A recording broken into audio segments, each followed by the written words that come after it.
Pai do Senhor, queridos, bom, no vídeo de hoje nós vamos estar respondendo algumas perguntas. Esse vídeo eu não vou fazer edição, então está indo direto pro canal, tá bom? Mas todas as respostas bíblicas que eu vou pôr aqui, eu vou colocar fixado nos comentários. Então você vai lá nos comentários e vê aonde está as bases bíblicas de cada pergunta, tá bom? Queridos, eu separei 10 perguntas aqui. São perguntas que muitas pessoas da igreja fazem pra mim. Também assim, queridos, perguntas meias polêmicas. Então eu peço pra você aqui relevar, assim como eu relevo muitas coisas, tá bom? Então se inscreve aqui no canal, deixa seu like, sua curtida.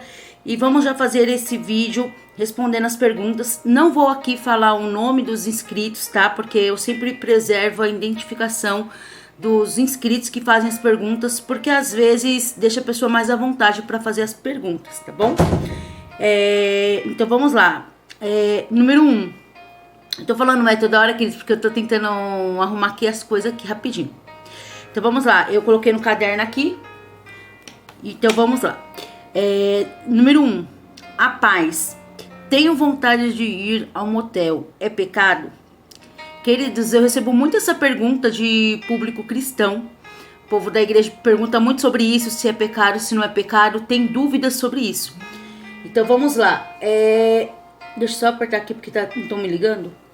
Diante da Bíblia, nós temos que ter uma visão clara, que nós temos que seguir em espírito. Porque quando andamos em espírito, somos conduzidos em espírito. Então, numa visão bíblica, com certeza é pecado, tá? Por quê? Porque a Bíblia vai falar bem claro sobre o matrimônio, para nós termos um matrimônio abençoado, um matrimônio voltado para a santidade em Deus. Um leito sem mácula, um leito sem pecado. E o que nós encontramos no motel? Lugar de prostituição, lugar de fazer coisas que saem da naturalidade de Deus. Pessoas usam um motel para se drogarem a madrugada inteira, beberem.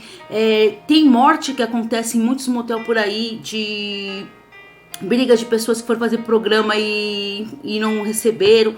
Então, tipo, o motel, ele não é um amplo caminho para o cristão estar com a esposa ou com o esposo. Lembrando que nós temos que acreditar na vida espiritual, gente, e é uma coisa séria, tá? Quando a gente coloca... Deixa eu só apertar aqui, peraí. Quando a gente coloca na nossa vida a prioridade, nós temos que entender que a vida espiritual existe. Então, assim, por mais que há um programa no motel, depois a pessoa sai dali, os espíritos ficam ali. A Bíblia diz bem claro que o inimigo, ele fica procurando quem ele possa tragar. E quando você da igreja simboliza que, eu vou ir neste lugar, você está indo direto como a ovelha ao matador, porque lá tem uma grande guerra espiritual.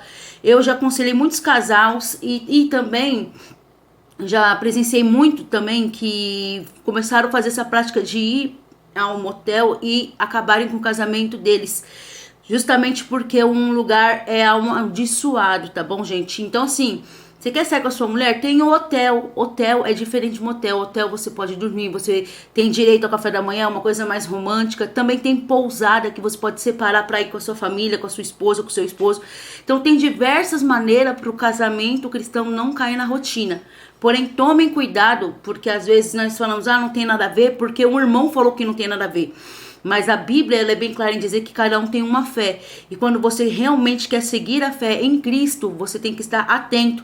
Porque nem todo mundo vai ter o mesmo caminho, nem todo mundo vai ter o mesmo segmento. Então, diante da Bíblia, não leve pecado de maldição para dentro do seu leito, com a sua família, com o seu esposo. Porque Deus fez justamente o casamento para isso. Ter um corpo só e ter um lugar certo para vocês, que é o quarto de vocês, a vida de vocês, tá bom? Então, tô respondendo a um aqui. Esse vídeo vai ser um pouco comprido, mas vejam até o final, tá bom, queridos? Hoje eu tô um pouco com o nariz entupido, por isso também tô falando meio assim. Mas vamos lá. 2. Oi, Pri, tudo bem? Sou cristã. Posso tomar remédios anticoncepcional? Tenho dúvidas. Gente, nós temos que ver duas diferenças, tá? Da precisão e também da vaidade, tá? O que é vaidade? Vaidade é o coito interrompido. O cristão não pode ter essa base. Tem muitas pessoas que fazem isso, mas diante da Bíblia é um pecado. Eu vejo muitas pessoas dentro da igreja criticando as irmãs que tomam anticoncepcional, mas não fala do coito interrompido. Gente, o coito interrompido é mais pecado do que anticoncepcional. Por que motivo? O coito interrompido nós vemos na base bíblica que os filhos de Judá não queriam dar filhos para Tamar. Então eles lançavam as suas sementes sobre a terra. E Deus viu que era mal e eles morreram, tá? Então o pecado gera morte, tá bom? O anticoncepcional ele é diferente. Por que o anticoncepcional é diferente? Porque eles são instruídos pelos médicos. A Bíblia vai falar bem claro que Lucas ele era médico. E sendo médico, a Bíblia mostra bem claro que a gente tem capacidade de ouvir os médicos. Que Deus, ele providenciou os médicos para deixar aqui na terra para cuidar da gente. Então, tipo, tem moças que são... não tem suas vidas ativas ainda, mas pelo fato de eu ter ovários policísticos, os médicos vão lá e indicam para ela anticoncepcional. Ela tá pecando? Não, ela não tá pecando. Por quê? Porque ela está cuidando do organismo dela, tá bom? Então, o anticoncepcional, ele é um pecado racional. Ou seja, você vai no médico, o médico vai lá, orienta você senta com seu marido, com a sua mulher e conversa, tá? Vocês têm que ter diálogo e conversar. O anticoncepcional não tira a base de ser mãe ou pai, mas ele traz um equilíbrio para você entender que ter filhos hoje em dia não é uma situação de ter filhos somente, é uma situação de ter cuidado. Por mais que a Bíblia diz que quando você casa, você tem que estar aberto à vida, você tem que tomar muito cuidado, porque hoje em dia, se nós não termos um raciocínio de ter filhos, o dia de amanhã nós vamos morrer e nossos filhos vão sofrer com a próxima geração. Porque por mais pessoas que falam assim, não haverá próxima geração porque Jesus está voltando, mas Jesus não deixou o dia nem a hora. A geração para o Senhor pode ser daqui hoje como daqui a 1000 anos. Então nós temos que sempre ter um raciocínio, tá bom? Eu sou um tipo de pessoa que eu não tomo anticoncepcional porque o meu organismo não lidar com isso, como eu falei no vídeo anterior. E também porque eu não sigo outras bases, a não ser a natureza de entender que se eu casei, eu estou aberta à vida. E o Senhor sabe quantas crianças nós vamos gerar. Não foi isso que ele disse para Jeremias? Antes que tu nascesse, fosse formado no ventre, eu te dei como profeta. Então ele sabe. E então eu levo muito isso. Com DIU ou sem DIU, anticoncepcional ou anticoncepcional. Se Deus quiser mandar, ele manda, porque ele é dono de tudo e principalmente da vida. Tá bom? Então eu não critico quem toma anticoncepcional nem nada, porque cada pessoa tem uma meta. E também que hoje em dia tá um mundo tão difícil, cruel, até para nós adultos se adaptar, imagine com as crianças que virão, né? Então tomem cuidado. Ora a Deus, fala a Deus, seja feita a sua vontade, tá bom? 3. Pri, você acredita em vidente? Gente, eu não acredito em vidente. Eu respeito cada pessoa, porque nós temos que ser tolerantes na religião, ou seja, cada pessoa tem a sua religião, nós temos que respeitar, porque o papel da igreja não é julgar, mas sim orar pelas pessoas. Mas o que acontece? Por ter a minha fé em Deus, eu não acredito. Esses dias eu ouvi um comentário de uma mulher falando que se Deus não levasse vidente para o céu, ele não tinha escolhido José. Mas não tem nada a ver uma coisa com a outra, gente. Toma cuidado com os enganadores. Por quê? Todos nós, quando nascemos, nós temos um dom. E esse dom é o dom chamado dádiva de vida. Tem pessoas que não são da igreja, mas têm o dom do amor. Ela ajuda o próximo, tem o dom da caridade, é isso e aquilo. Coisas que muitos da igreja às vezes não têm. Isso é um dom da vida. A vida, ela ensina cada pessoa de um jeito, certo? Porém, nós temos que saber como que vamos usar esse dom. Muitos videntes usam esse dom não para o bem, mas sim para ganhar dinheiro. Como diz a Bíblia, que Paulo e Silas entraram numa cidade, tinha uma jovem vidente ali que fazia adivinhações para ganhar dinheiro. Então, aquilo que é usado para dinheiro não é um dom dado por Deus, porque o dom de Deus é gratuito. E não compare José com isso, gente, porque José, ele não teve uma visão de vidente. José teve uma visão voltada à sua fé, de que o Deus de Abraão, Isaac e Jacó não iria desamparar ele, porque a fé dele estava firmada em Deus, tá bom? Então, não acredito nesse negócio de visão. E uma coisa que é muito interessante, a Bíblia diz assim, que os enganadores já estão sobre a terra. E assim, a Bíblia diz também que o mundo já está no maligno, mas nós receberemos um espírito da verdade no qual o mundo não terá. Então, assim, o Satanás sabe o que vai acontecer com esse mundo. Satanás conhece tudo desse mundo. E assim como Deus conhece tudo sobre a nossa vida, o diabo conhece tudo desse mundo, porque esse mundo já está corruptível pelo pecado. Mas o que acontece? Nós não podemos ser corrompidos pelo pecado. Nós temos que ser, a cada dia, agraciado, buscando o perdão de Deus, para que nós não venhamos a ser comprados com essas profecias que às vezes não é nem da vontade de Deus, mas Satanás lança, e se você tem fé nisso, você vai lá e pega aquilo para você e acontece, não porque Deus quis, mas sim porque você deu brecha num engano que enganou você, e você vai cada dia mais se distanciando de Deus. Então tome cuidado com isso, tá bom? 4. A paz do Senhor, Pri. Estou em processo de libertação, porém uso calça para trabalhar. A Bíblia pode me condenar? Ai, tô cansada. Vocês viram como eu tossi, gente? Eu tô meio gripada. Isaac voltou pra escola, então ele ficou gripado e eu também, peguei gripe. Mas o que acontece? Gente, nós temos que parar de interpretar a Bíblia de um jeito que o povo acha que é a igreja. Nós temos que diferenciar o que é doutrina e o que é costume. Muitas igrejas não conseguem interpretar a Bíblia e traz como um costume falando que é doutrina, mas não, queridos. Essa base da calça, as pessoas levam lá no livro do Antigo Testamento, que eu vou deixar marcado também lá no comentário, que eu vou passar tudo pra vocês lá, sobre falando que não é lícito a mulher usar o traje do varão e não é lícito o homem usar o traje da varoa. Só que na interpretação não está falando da calça. Por quê? Naquele tempo não havia calça comprida. Naquele tempo tanto homem quanto mulher usava túnicas.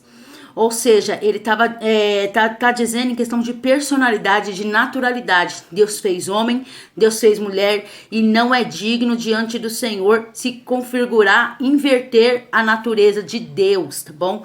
Não estou aqui falando de preconceito nem nada, eu estou falando na minha base de fé, acreditando, respeito todas as pessoas, tanto é que eu tenho amigos que são homossexuais, né, e assim, podem falar o que for de mim, mas eu respeito pessoas por pessoas, independente da sua escolha, tá? Meu papel de igreja é orar, porém é isso que a Bíblia estava falando sobre isso, não estava falando da calça em si, uma veste que hoje existe, estava falando de personalidade.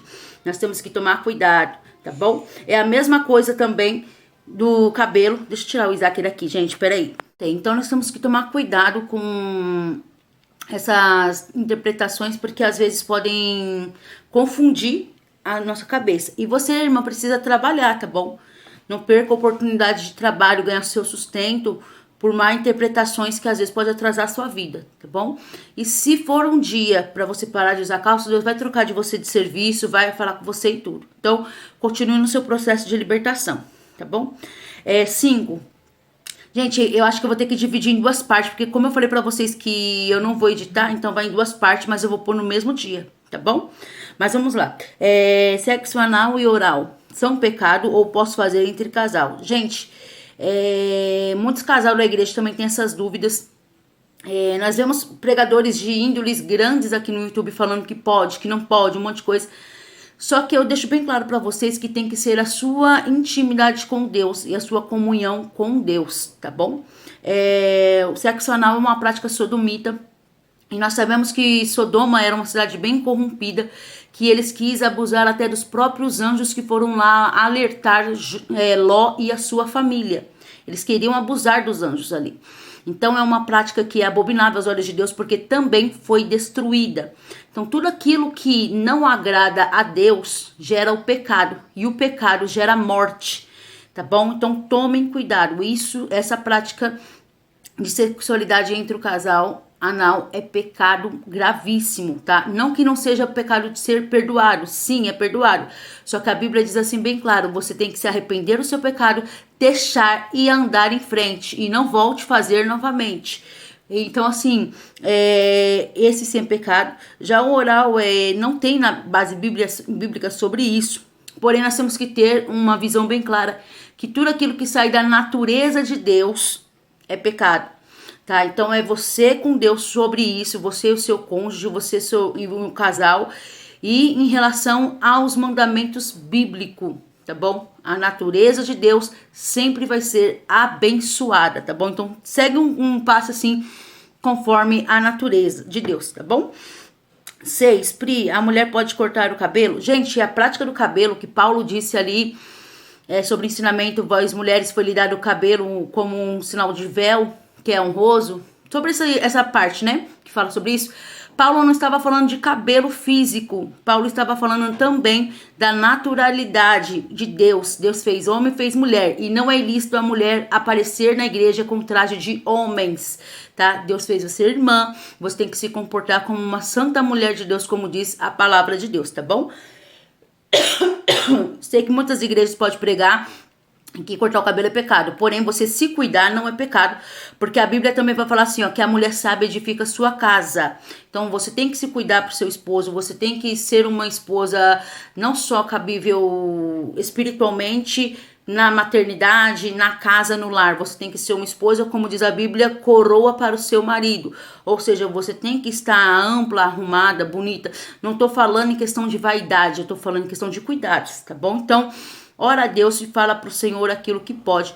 Na minha visão, por exemplo, cortar a ponta do cabelo para mim não é pecado, porque o cabelo tem várias camadas. Cabelos é célula morta. E tem muitas pessoas que deixam o cabelo muito grande e depois vai no médico e tá com problema de coluna. Então, tipo, parou a ponta do cabelo, é pecado? Não é pecado na minha visão. Porém, você vai lá, dobra o joelho e fala para Deus, Deus, eu preciso cuidar do meu cabelo.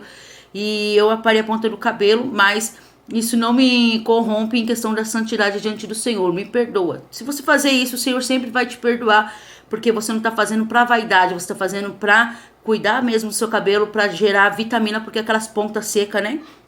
Cada pessoa tem uma visão, tem irmãos aqui que vai falar que é pecado. Eu respeito cada pessoa, porque o meu canal não é para falar mal de ninguém, discutir com ninguém, cada um tem a sua fé. Por exemplo, assim, é muito fácil uma irmã de cabelo liso igual índia chegar e questionar uma irmã que não tem o cabelo liso igual índia e a irmã vai lá e passa chapinho progressiva.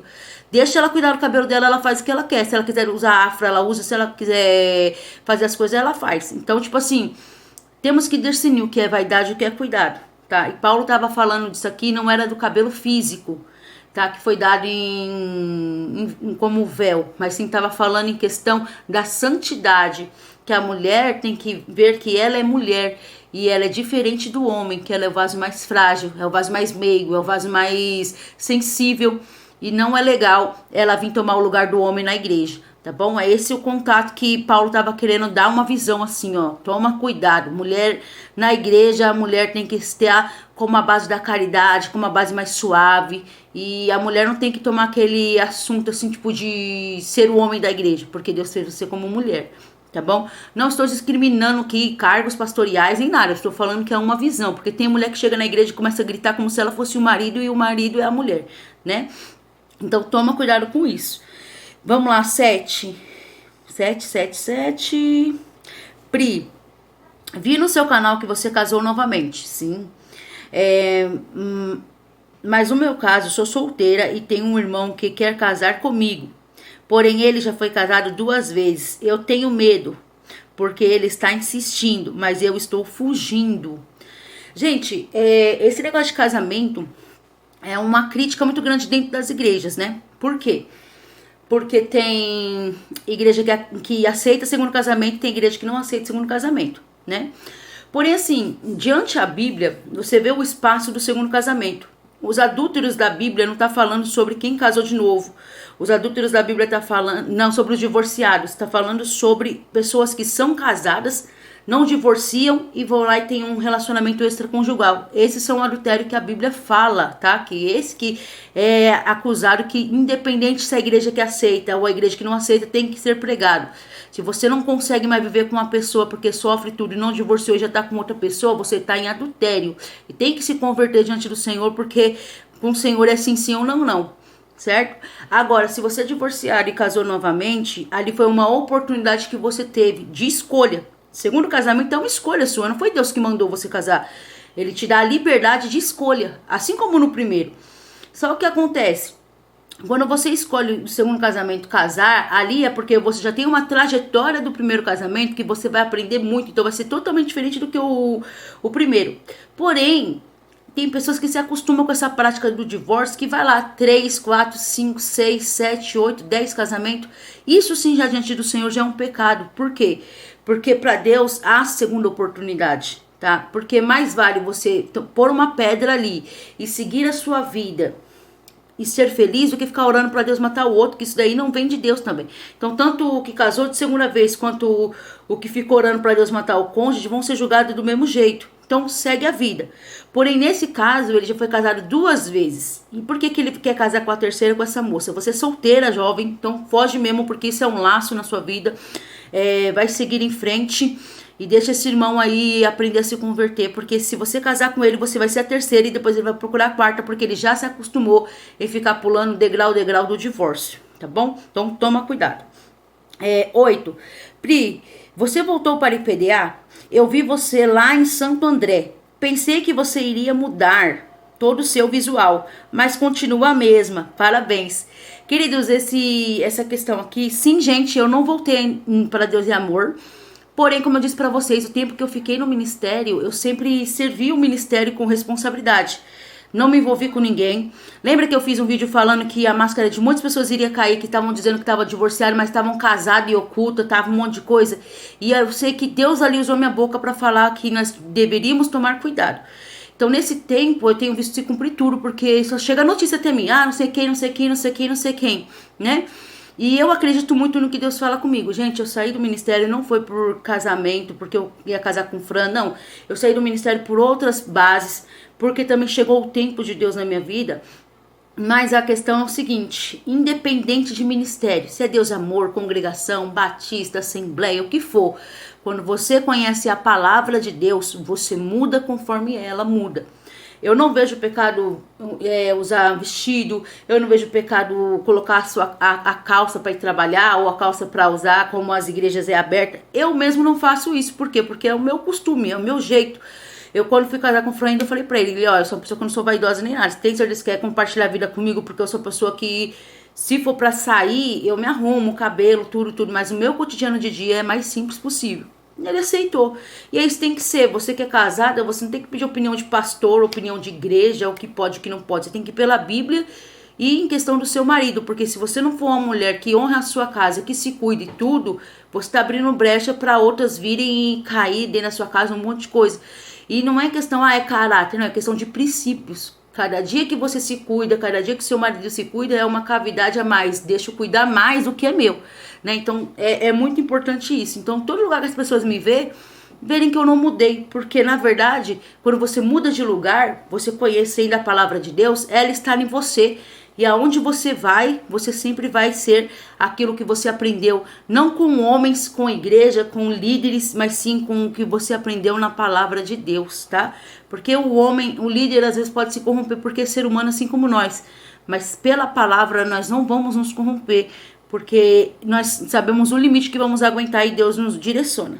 Tá bom? Então, muito obrigado também, irmã, por ter visto essa diferença, porque tem gente que, quando nós falamos que saímos de tal ministério, eles acham que só o ministério deles vão pro céu e acaba denegrindo a nossa imagem, falando que nós estamos em pecado, um monte de coisa, só porque saímos da igreja. Vamos lá. 9. Pri, eu e meu primo nos gostamos e queremos nos casar. Será que é pecado? Gente, casamento entre primos não é pecado, tá? A Bíblia, ela condena casamento entre família. Parentes não tem nada a ver com família, tá? Parentes é aquela questão. Eu tenho meu irmão, eu sou sangue dele. As minhas sobrinhas são nosso sangue, porém já entra o sangue da minha cunhada. Então já tem um DNA de 2 sangue diferentes para chegar no meu filho Isaac, por exemplo, tá? Então assim, casamento entre primos não é pecado, tá? O que é pecado é casamento entre irmãos, casamento entre pai e filho. Isso sim é pecado, gente. Presta atenção, porque isso foi repudiado, isso foi disciplinado, que passou a ser chamado pecado do incesto, tá? Mas você, entre seu primo e você, não é pecado, porém vocês têm que observar bem sobre a família, conversar com a família, ver se é isso que vocês querem, porque tá envolvendo somente uma família, né? E vamos lá, 10. A paz do Senhor, estou pensando em pedir dinheiro para a agiota. É errado? Sim, é muito errado. Porque assim, a Bíblia diz para nós sermos honestos. Sim, sim ou não, não. Passando disso é procedência do mal, procedência do maligno. Então assim, se você fez uma dívida e não consegue pagar, liga pro credor e fala, olha, esse mês eu tô passando por isso, por aquilo, eu quero pagar, mas não tenho condições, pode jogar pro mês que vem e eles vão ver pra você o melhor que tem que fazer, tá bom? Pelo menos você anunciou pra quem você tá devendo. Agora, ir até a agiota pegar o dinheiro, você está pecando porque você não sabe como que foi chegar esse dinheiro até a mão daquele agiota. Às vezes alguém morreu ali para ele pegar aquele dinheiro, ou às vezes você pode envolver alguém da sua família, pode envolver a sua família se você não tiver dinheiro. Então, tome cuidado porque a Bíblia diz bem claro sobre dinheiro amaldiçoados, tá bom? E para nós fugirmos daqueles que você pede um valor X e eles pedem porcentagens por cima. Eu vou pegar esse versículo na Bíblia que tá falando. Não entre em acordos com pessoas que você pega um valor tal e ele vai lá e coloca um valor a mais. Ou seja, a Bíblia estava falando sobre agiota, sobre empréstimos, porque enrola mesmo a pessoa. Então, toma cuidado. Então, esse é o vídeo de hoje. Eu espero que vocês tenham gostado. Que Deus abençoe vocês. E vai lá nos comentários que lá eu vou colocar todos os versículos e capítulos no qual das respostas aqui, tá bom? Deus abençoe vocês e até o próximo vídeo.